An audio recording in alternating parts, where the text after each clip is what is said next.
All right, let's dive in. Today, we're going to unpack one of the most legendary articles from the Harvard Business Review, Peter Drucker's What Makes an Effective Executive.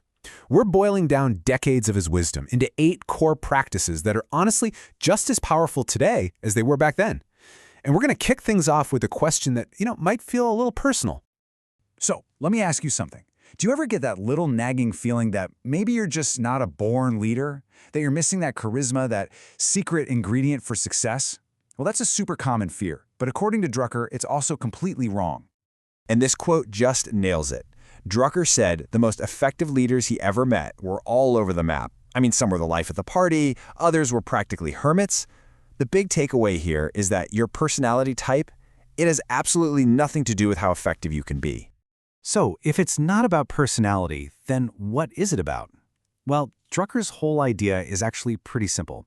Effectiveness is a discipline. It's a set of habits, a set of practices. And the great news is, like any discipline, it can be learned, and it has to be earned. And here they are, the 8 practices that really are the engine of effectiveness. You should think of them as a whole system. We're going to walk through every single one, starting with the first 2 that make sure you're even pointing that engine in the right direction to begin with. So these first 2 practices are all about getting the knowledge you need.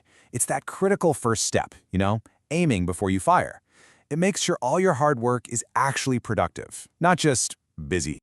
Practice number 1 is asking what needs to be done. Now notice the question isn't what do I want to do? It's about taking an objective look at the situation. A great example is Harry Truman. When he became president, he really wanted to focus on his domestic agenda, but he looked around and realized foreign affairs were the absolute top priority. By focusing on what needed to be done, he ended up becoming one of the most effective presidents in U.S. history. The second practice is to ask what's right for the enterprise as a whole. Not what's best for the owners or the employees or even just the customers on their own. And here's the genius of Drucker's insight. A decision that is truly right for the entire organization will, in the long run, end up being the right decision for every single one of those groups. Okay, but knowing all this stuff is totally useless until you actually turned it into action, right?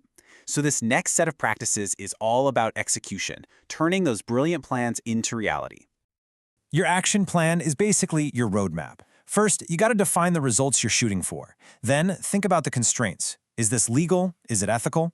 And then, this is crucial. Build in check-in points to see how you're doing and make changes. The plan isn't supposed to be a straitjacket. It's a living, breathing document that guides how you spend your most valuable asset, your time. Drucker said a decision hasn't really been made until you've covered these 4 bases. Who's on the hook for this? What's the deadline? Who needs to know about it? And the one that almost everyone forgets, when are we going to review this thing? Without that last step, a bad decision can just hang around forever and cause some serious damage. And if you ever wondered why that review is so important, just look at these numbers on hiring decisions. The data shows only about 1/3 of them are truly successful. Another 1/3 are just kind of meh, and a full 1/3 are outright failures. This is exactly why that scheduled review is so vital. And when a hire doesn't work out, effective executives don't blame the person. They conclude that they made a mistake.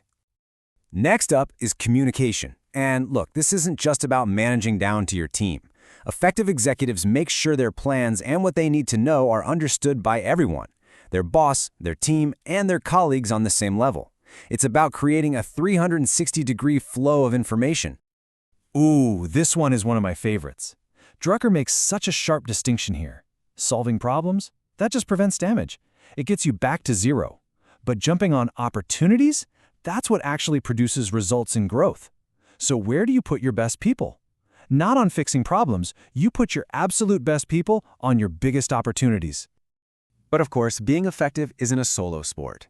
So these final 2 practices zoom out a little bit, and they focus on how you make the whole organization accountable and productive. So think about your own calendar for a second. Be honest. How many of your meetings are genuinely productive work sessions? Drucker said most executives spend more than half their day in meetings, so getting this right is just, it's non-negotiable.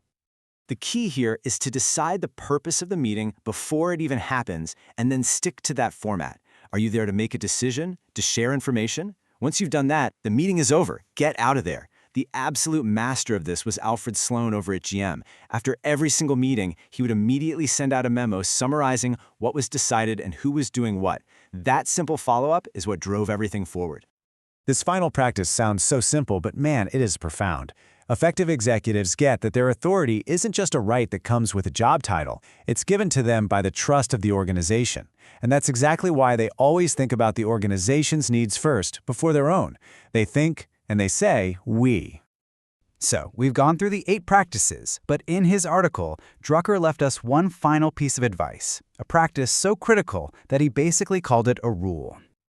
He saw this one habit as the keystone, the piece that holds all the others together. It's the single practice that makes real, lasting effectiveness even possible. And there it is, just 4 simple words. Listen first, speak last. This single rule is the foundation for everything else we've talked about, for knowing what needs to be done, for communicating well, and for earning the trust that actually allows you to lead. So that's Drucker's timeless wisdom on being effective. The real question, though, is for you. Out of these 8 practices and that one golden rule, which one are you going to consciously decide to start practicing today?